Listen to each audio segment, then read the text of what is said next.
Vitamins हमारे शरीर के लिए छोटे छोटे सुपर हीरो की तरह होते हैं जो हमें स्वस्थ रखने के लिए चुपचाप काम करते हैं। कुछ विटामिन जैसे विटामिन सी पानी में घुल जाते हैं, यानी पानी में मिल जाते हैं और आसानी से शरीर से बाहर निकल जाते हैं। लेकिन फैट सॉल्युबल विटामिन जैसे ए, डी, ई और के फैट और तेल के साथ रहना पसंद करते हैं। हमारे शरीर को इन विटामिन को सोखने और इस्तेमाल करने के लिए फैट की जरूरत होती है। ये विटामिन हमारे लिवर और फैटी टिश्यू में जमा रहते हैं और जरूरत पड़ने पर इस्तेमाल होते हैं। हमारी आंखों की रोशनी से लेकर मजबूत हड्डियों तक फैट सॉल्युबल विटामिन हमारे ओवरऑल वेलबींग के लिए बहुत जरूरी होते हैं। विटामिन ए, जिसे रेटिनॉल भी कहा जाता है, एक सच्चा मल्टीटास्कर है। इसका एक सबसे महत्वपूर्ण काम हमारी आंखों की रोशनी को बनाए रखना है। जरा सोचो कि आप इंद्रधनुष के चमकीले रंग या एक नाजुक फूल के बारीक डिजाइन को देख पा रहे हैं। विटामिन ए ही इसे संभव बनाता है। लेकिन विटामिन ए के हुनर यहीं खत्म नहीं होते। यह हमारे शरीर को बैक्टीरिया और वायरस जैसे हानिकारक कीटाणुओं से बचाने के लिए भी जरूरी है, यानी इम्यूनिटी के लिए। विटामिन ए दो प्रकार के होते हैं, जानवरों के उत्पादों में मिलने वाला प्रीफॉर्म्ड विटामिन ए और रंगीन फलों और सब्जियों में मिलने वाला प्रोविटामिन ए, कैरोटेनॉइड्स। हमारा शरीर इन कैरोटेनॉइड्स को एक्टिव विटामिन ए में बदल सकता है। विटामिन डी, जिसे अक्सर धूप वाला विटामिन कहा जाता है, इसलिए यूनिक है क्योंकि हमारा शरीर इसे सूरज की रोशनी की मदद से खुद बना सकता है। जब सूरज की किरणें हमारी त्वचा पर पड़ती हैं, तो एक अद्भुत प्रक्रिया होती है जो एक पदार्थ को विटामिन डी में बदल देती है। विटामिन डी कैल्शियम को सोखने में महत्वपूर्ण भूमिका निभाता है, जिससे हमारी हड्डियां मजबूत और स्वस्थ रहती हैं। यह हमारे इम्यून सिस्टम को भी मजबूत बनाता है, जिससे हमें इन्फेक्शन होने का खतरा कम होता है। हालांकि धूप विटामिन डी का एक बड़ा स्रोत है, लेकिन हम इसे फैटी मछली, अंडे और फोर्टिफाइड प्रोडक्ट्स जैसे खाद्य पदार्थों से भी प्राप्त कर सकते हैं। दूध, दही और अनाज जैसे कई खाद्य पदार्थों को विटामिन डी से फोर्टिफाइड किया जाता है। विटामिन ई हमारे सेल्स के लिए एक बॉडीगार्ड की तरह है, जो उन्हें हानिकारक फ्री रेडिकल्स से होने वाले नुकसान से बचाता है।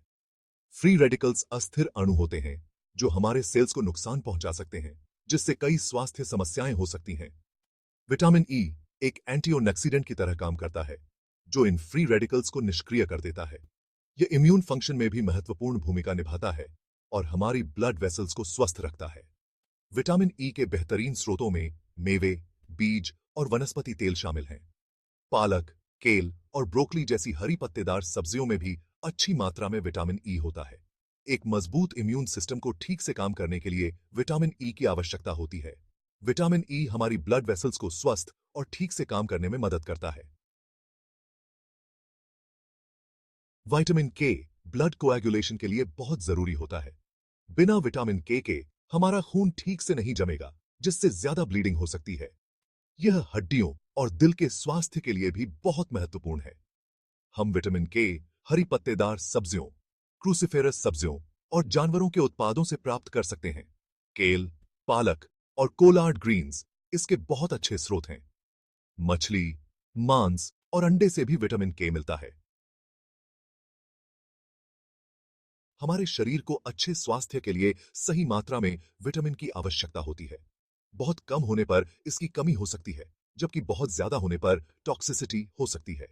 जरूरी डेली अलाउंस या आरडीए उम्र, लिंग और जीवन स्तर के आधार पर अलग अलग होता है।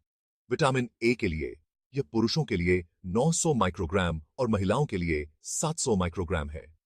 विटामिन डी के लिए यह 70 साल की उम्र तक 15 माइक्रोग्राम और 70 से ज्यादा उम्र वालों के लिए 20 माइक्रोग्राम है। विटामिन ई के लिए यह 15 मिलीग्राम है और विटामिन के लिए यह पुरुषों के लिए 120 माइक्रोग्राम और महिलाओं के लिए 90 माइक्रोग्राम है। अपनी व्यक्तिगत जरूरतों को निर्धारित करने के लिए किसी स्वास्थ्य सेवा पेशेवर से परामर्श करना हमेशा उचित होता है। हमारे शरीर को ठीक से काम करने के लिए सही न्यूट्रिएंट्स की आवश्यकता होती है। जब हमें किसी विशेष विटामिन की पर्याप्त मात्रा नहीं मिलती है, तो इसकी कमी हो सकती है। यहां फैट सॉल्युबल विटामिन की कमी के कुछ सामान्य लक्षण दिए गए हैं। विटामिन ए ब्लाइंड, त्वचा और आंखों का रूखापन और इन्फेक्शन का खतरा बढ़ना।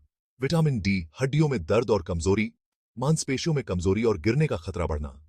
विटामिन ई मांसपेशियों में कमजोरी, शरीर का संतुलन बिगड़ना और आंखों की रोशनी कम होना। विटामिन के आसानी से चोट लगना और खून बहना, पीरियड्स में ज्यादा ब्लीडिंग और पेशाब या मल में खून आना। विटामिन ए हमारी त्वचा और आंखों में नमी बनाए रखने के लिए बहुत जरूरी है। विटामिन डी की कमी से बच्चों में रिकेट्स और एडल्ट्स में ऑस्टियोमलेशिया हो सकता है। विटामिन ई की कमी मांसपेशियों के कार्य को प्रभावित कर सकती है और न्यूरल संबंधी समस्याएं पैदा कर सकती है। विटामिन के रक्त के क्लॉटिंग जमने के लिए बहुत जरूरी है। हालांकि ये हमारे स्वास्थ्य के लिए जरूरी हैं, लेकिन फैट सॉल्युबल विटामिन का ज्यादा सेवन नुकसानदायक हो सकता है। पानी में घुलनशील विटामिन के विपरीत फैट सॉल्युबल विटामिन हमारे लिवर और फैटी टिश्यू में जमा हो जाते हैं। ज्यादा मात्रा में सेवन करने से टॉक्सिसिटी हो सकती है। विटामिन ए लिवर को नुकसान, बर्थ डिफेक्ट और सिर दर्द, नौजिया और उल्टी।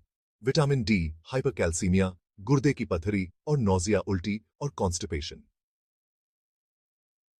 विटामिन ई ब्लीडिंग की समस्या और ब्लीडिंग स्ट्रोक का खतरा बढ़ जाता है।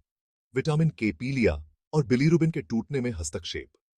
केवल फूड सोर्सेज से फैट सॉल्युबल विटामिन की टॉक्सिसिटी दुर्लभ है और आमतौर पर अत्यधिक सप्लीमेंट लेने से होती है। कोई भी नया सप्लीमेंट शुरू करने से पहले हमेशा किसी स्वास्थ्य सेवा पेशेवर से सलाह लें। विटामिन के की उच्च खुराक बिलीरुबिन के टूटने में हस्तक्षेप कर सकती है, जिससे पीलिया हो सकता है। क्या आप अपने विटामिन लेवल के बारे में जानना चाहते हैं? कई तरह के टेस्ट से आपके शरीर में फैट सॉल्युबल विटामिन के लेवल को मापा जा सकता है। ये टेस्ट आमतौर पर हेल्थ केयर प्रोफेशनल्स द्वारा कमियों का डायग्नोज करने या स्तरों की निगरानी के लिए किए जाते हैं। विटामिन के लेवल को मापने के लिए ब्लड टेस्ट सबसे आम तरीका है।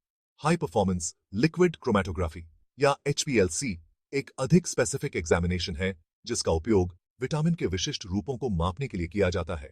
लिक्विड क्रोमैटोग्राफी मास स्पेक्ट्रोमेट्री या LCMS विटामिन के लेवल को मापने के लिए एक अत्यधिक सन सेंसिटिव और स्पेसिफिक विधि है। रिजल्ट हेल्थ केयर प्रोफेशनल्स को यह निर्धारित करने में मदद कर सकते हैं कि क्या आपको कमी है या आप टॉक्सिक लेवल्स तक पहुंच चुके हैं। परिणामों के आधार पर वे उपयुक्त हस्तक्षेप की सिफारिश कर सकते हैं, जैसे कि आहार में बदलाव या सप्लीमेंट। अपनी व्यक्तिगत जरूरतों के लिए उचित खुराक और अवधि निर्धारित करने के लिए कोई भी नया सप्लीमेंट शुरू करने से पहले हमेशा किसी स्वास्थ्य सेवा पेशेवर से सलाह लें।